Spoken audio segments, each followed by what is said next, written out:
சீரியல்களின் full எபிசோடுகளை Sun டிவியில் ஒளிபரப்பான உடனே எக்ஸ்க்ளூசிவாக சன் நெக்ஸ்டில் மட்டும் ஃப்ரீயா பாருங்கள். ஏங்க இவ கொலகாரன் தெரிஞ்ச உன் பேரை காப்பாத்த பாக்குறீங்களா? தம்பி, அதான் உன் பேரு கெட்டு குட்டிச்சவராய் தண்டனை அனுபவிச்சிட்டாலே. இதுக்கப்புறம் என்னென்ன கௌரவம் வேண்டி கிடக்கு? இங்க பாருங்க, இவ கொலை செய்யல நீங்க என்னதான் எல்லாரும் கூவனாலும் நாங்க யாருமே நம்ப போறது இல்ல. நல்லா புரிஞ்சுக்கோங்க. இந்த கலை அருவே எங்க அம்மாவை பெரிய யோகியம்லாம் சொல்லிக்கிட்டு இருந்தா, இதுக்கு என்ன சொல்ற? இவதான் இப்ப எங்க அண்ணனையும் கடத்தி வச்சிருக்கா. அவருக்கு மட்டும் ஏதாவது ஆச்சு. பாருங்க மாப்ள, நான் கடைக்கு பேசுங்க. யாரு முன்னாடி என்ன பேசிட்டு இருக்கீங்க? நான் இருக்கிற வரைக்கும் என் அம்மாவை நீங்க தொடக்கூட முடியாது. இத பாருங்க, நீங்க நினைக்கிற மாதிரி ஈஸ்வர் மாமாவை எங்க அம்மா ஒன்னும் கடத்தல. இவங்க எதுக்காக அவரை கடத்த போறாங்க? உங்க பெரியப்பாவை மிரட்டினாங்கன்னா அதுக்கு அவங்களுக்கு நியாயமான காரணம் இருக்கு. அண்ணாத கொலைக்கு தண்டனை அனுபவிச்சுட்டு வந்த கோவம் எங்க அம்மாக்கு இன்னும் இருக்கு. அருவி விடுங்கம்மா. எத்தனை தடவை எங்க அம்மா நல்லவங்கன்னு நிரூபிக்க முயற்சி பண்ணாலும் அந்த ஆள் அத்தனையும் கெடுத்துட்டு இருக்கான். அவன் தான் கொலை செஞ்சான்னு அவனே ஒத்துக்கிட்டத வீடியோவா நான் எடுத்து வச்சேன். அதுக்காக அவன் என்னையும் கடத்தி வச்சு சித்திரவதை பண்ணான். கடைசியா என்னையும் ஜீவாவையும் மிரட்டி அந்த வீடியோவையும் அழிச்சிட்டான். வேற வழியே இல்லாம தான் கேஸ ரீஓபன் பண்ண நான் முயற்சி பண்ணிட்டு இருக்கேன். அதுக்காக முக்கியமான சாட்சியா இருந்த கோயில் பூசாரியையும் தேடி கூட்டிட்டு வந்தேன். ஆனா உங்க பெரியப்பா பூசாரி வீட்டுக்கு போய் மிரட்டி அவரை வாக்குமூலம் கொடுக்க விடாம தடுத்துட்டான். நாங்க ஜெயிக்க கூடாதுன்றதுக்காக எல்லா கிரிமினல் வேலையும் செஞ்சுட்டு இருக்கான். அருவே, அந்த கோவத்துலதான் எங்க அம்மா பொறுக்க முடியாம அவனை போய் மிரட்டி இருப்பாங்க. இங்க பாரு புகழ், அருவி சொல்றது எல்லாமே உண்மைதான். நான் அதுக்காக தான் நாராயணமூர்த்தியை மிரட்டவே போனேன். அத கூட வீடியோ எடுத்து உங்களை எல்லாம் தூண்டி விடுவான்னு சத்தியமா நான் நினைக்கல. இதுல இருந்து அவ எவ்வளவு பெரிய கிரிமினல் உங்களுக்கு தெரியலையா? ஏய், அவர்லாம் கிரிமினல் கிடையாது, நீதான் கிரிமினல். இந்த வீடியோ மட்டும் நான் போலீஸ்ல கொடுத்தேன்னு வச்சுக்க, மறுபடியும் நீ கம்ப்ளைண்ட் வேண்டியதான்.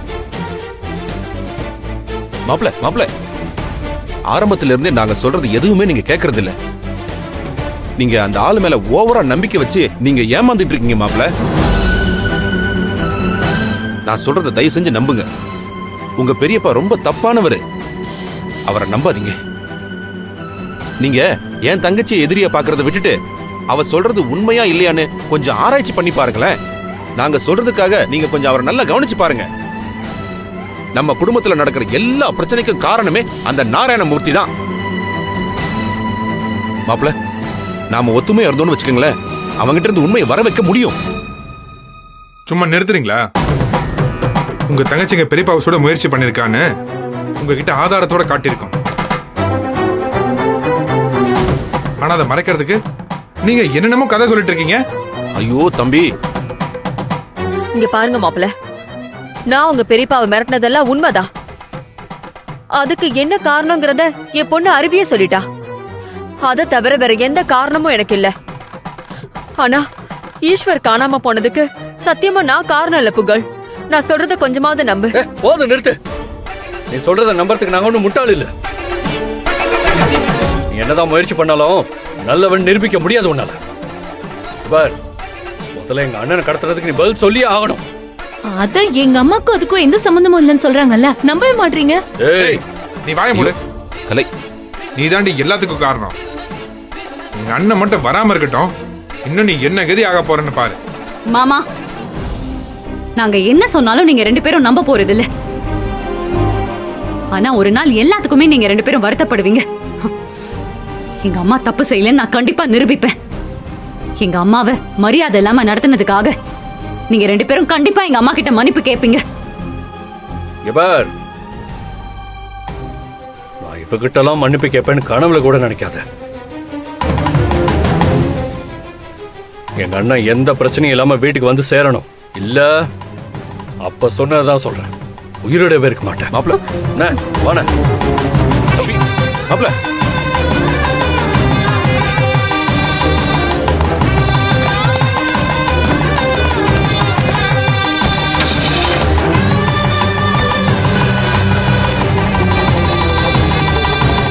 அம்மா நீங்க எதுக்குமா அந்த ஆளை போய் மிரட்டுனீங்க?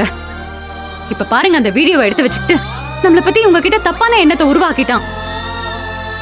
ஒரு தடவை அப்பா போய் அவன் கிட்ட சண்டை போட்டப்போவும் இதே மாதிரி தான் பண்ணான். அவன் கைய அவனே அறுத்துக்கிட்டு அப்பா மேல பழிய போட்டான். இப்ப உங்க விஷயத்திலயும் அதே தான் நடந்திருக்கு. அவன் கிட்ட ஜாக்கிரதையா இருக்கணும் நான் எத்தனை வாட்டி உங்ககிட்ட சொல்லிருக்கேன். ஏன் திரும்ப திரும்ப தப்பு பண்ணிட்டு இருக்கீங்க? புகழ் எப்படி வந்து மரியாதை இல்லாம பேசிட்டு போறாரு பாருங்க. இதெல்லாம் என்னால பாத்துட்டு இருக்க முடியல. அம்மா, அருவி, என்ன மன்னிச்சிருமா. என்னால ஒரு கட்டத்துக்கு மேல பொறுமையா இருக்கவே முடியல. நீ பண்ற முயற்சி எல்லாமே தோத்துக்கிட்டே இருக்க. அதுக்கு காரணம் அந்த கிரிமினல் நாராயணமூர்த்தி தானே. அதுக்காக தான் அவனை மிரட்டி பணிய வைக்கலான்னு போனேன். அருவி, நீ கஷ்டப்படுறத பாத்துக்கிட்டு அவங்களும் எவ்வளவு நாள் தான் பொறுமையா இருப்பாங்க. அதனால கோவப்பட்டு அவனை போய் மிரட்டிருக்காங்க. அதுக்காக அம்மா மேல கோவப்படாத அருவி.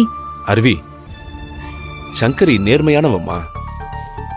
ஆனாலும் அவன் முன்கோபத்தினால அவ வாழ்க்கையில நிறைய இழந்திருக்காமா. நீ அவளை தப்பா நினைக்காதம்மா. நீ அவன் மேல கோவப்பட்டா பாவம் மனசு உடைஞ்சு போயிடுவா அவ. அப்பா எனக்கு புரியுது. ஆனா புகழ் வந்து என் அம்மாவை மரியாதை இல்லாம பேசும்போது என்னால பொறுத்துட்டு இருக்க முடியலப்பா. இதுக்கு மேல யார்கிட்டயும் அம்மா அவமானப்படக்கூடாதுன்னு நான் நினைக்கிறேன். மத்தபடி அம்மா செஞ்சதுல எல்லாம் எந்த தப்பும் இல்ல. அவங்க மேல எனக்கு எந்த கோவமும் இல்ல. என் அம்மாவை நான் யாருக்காகவும் எதுக்காகவும் விட்டு கொடுக்க மாட்டேன்.